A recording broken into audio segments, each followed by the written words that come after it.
بسم الله الرحمن الرحيم والحمد لله رب العالمين وصلى الله وسلم على سيدنا محمد النبي الأمي وعلى آله وأصحابه أجمعين.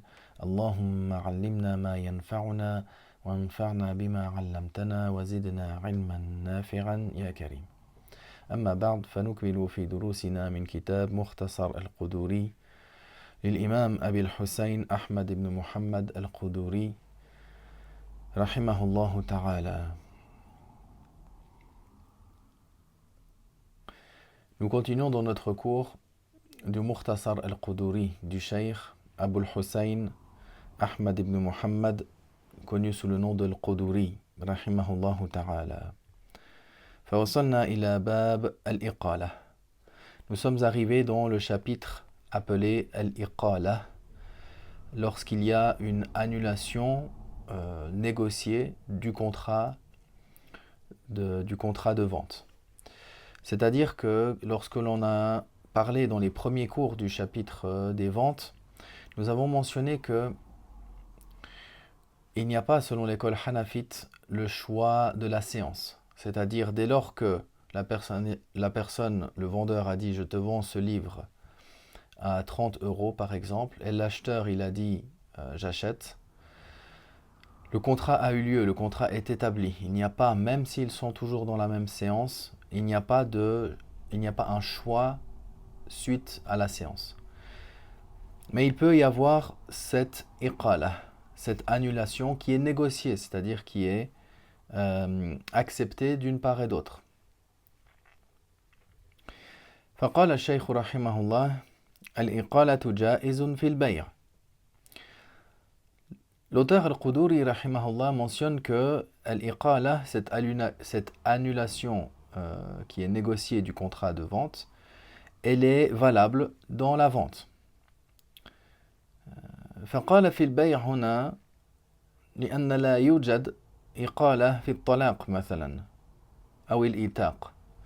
Il a mentionné ici, le Cheikh al-Quduri rahimahullah, que cette iqala, cette levée de contrat, si on veut, cette annulation négociée du contrat, il a mentionné qu'elle est valable dans la vente. Pourquoi dans la vente?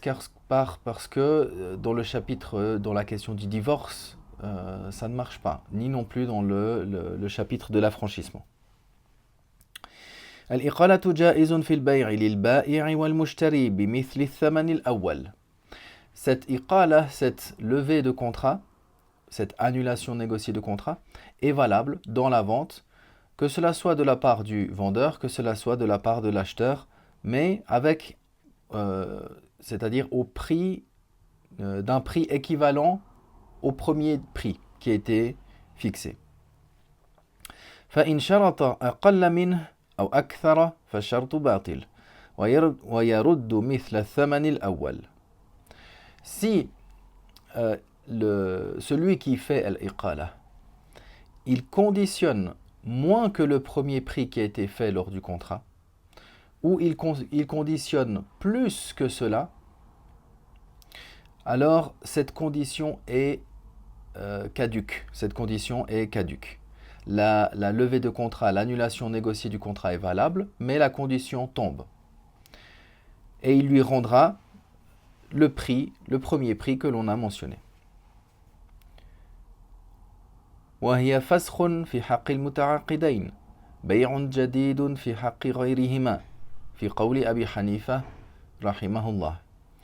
Il est considéré, al-iqala, elle est donc considérée comme un effacement de contrat pour ces deux contractants. Ces deux contractants, leur concernant, cette iqala, cette annulation négociée, est une annulation. Et c'est une nouvelle vente pour autres que eux. C'est-à-dire, les commentateurs, ils rentrent plus dans les détails, parce qu'ils mentionnent que ça, c'est selon l'avis d'Abu Hanifa. Mais il y a plusieurs cas de figure dans cette question-là. Ici, il mentionne l'avis de l'imam Abu Hanifa.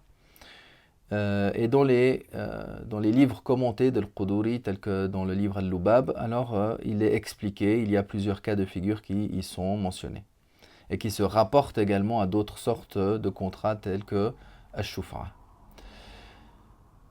Et il est considéré comme un nouveau contrat pour autre que, c'est-à-dire dès lors que il y a un nouveau contrat avec un autre par la suite qui est fait, par exemple.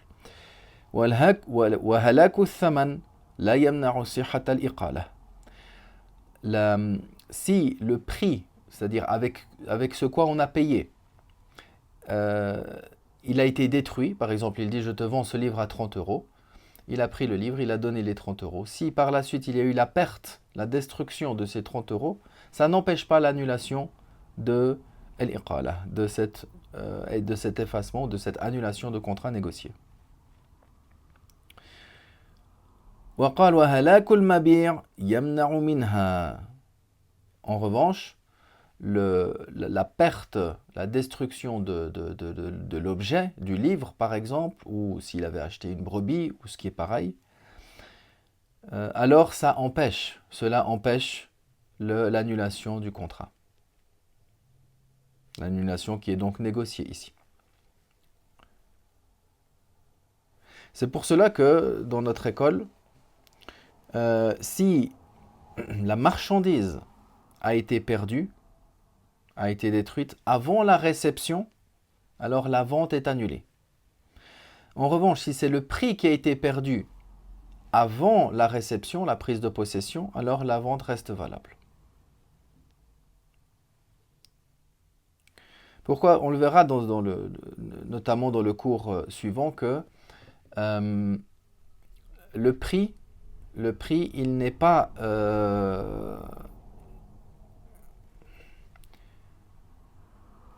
spécifié, il n'est pas déterminé. Il ne devient pas déterminé. Alors que si c'est la marchandise comme une brebis, elle est déterminée, elle ne peut pas être remplacée par autre chose. Alors que le prix, il peut être remplacé par autre chose. Pour cela, il donne, ou il aborde sous cet aspect ces détails-là.